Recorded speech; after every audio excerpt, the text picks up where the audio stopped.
990 pounds. First up will be the 45-year-old from England. This is Mark Felix. This guy is one of my favorite competitors, Todd. All right, Phil, you've been there before. What is it like to strap on this 990-pound behemoth? Well, it's one of those things where it's either you feel it and it's crushing you, or you're just so focused and hungry and prepared, you just take one big breath and go for the finish. And that's exactly what Mark Felix is doing right now. He will set the mark to beat as the first competitor here for qualifying group number 1, and he stops the clock with an impressive time of 24.72.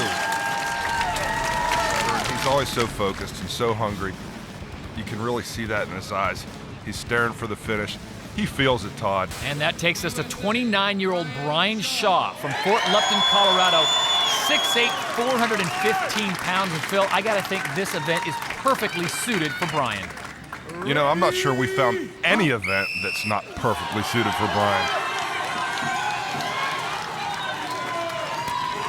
990 pounds. There you see the mark to beat, 24.72, put up moments ago by Mark Felix. And Phil, this is unbelievable how fast he's moving.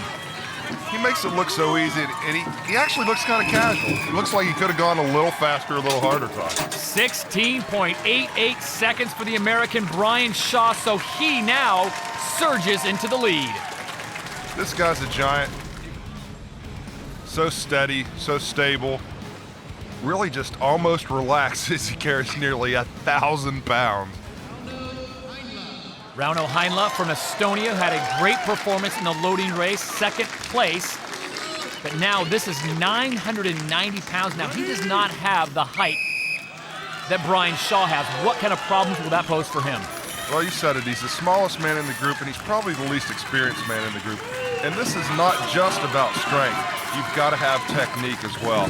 You need both, but if you don't have one, then the other really comes into play.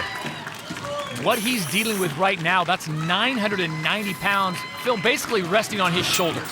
Right, and you've really got to lock in that whole torso, the whole upper body, tighten the core, make the car a part of you, and at the same time, you've got to be balanced and flexible and have some finesse to make the hips and legs work, just cruise down the course. 16.88 seconds is what Brian Shaw of Colorado just put up. And the young man from Estonia says enough is enough, so Heinla will be credited with distance.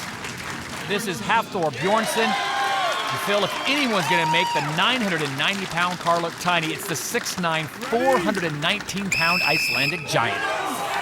You know, that car may look red, small, and cute to most folks, but it's a real torture test. Not only is it heavy, it takes a lot of technique to pick that car up and motor down the course. 990 pounds, the mark to beat, 16.88 seconds. Phil, do you like the tilt of the car? You know, Thor could have maybe set up a couple inches farther back from the windshield. You see the tires dragging and bouncing down the course.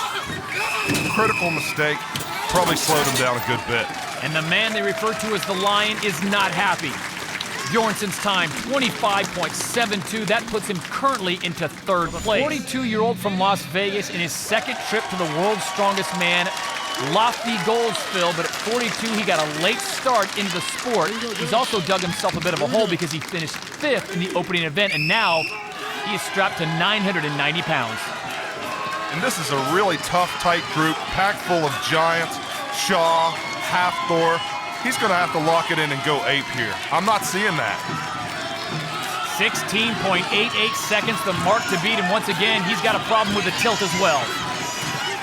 But he's really motoring down the course. Maybe not the best performance, but man, that's a good time, Todd. 23.22, so the American Nick Best will move into second place.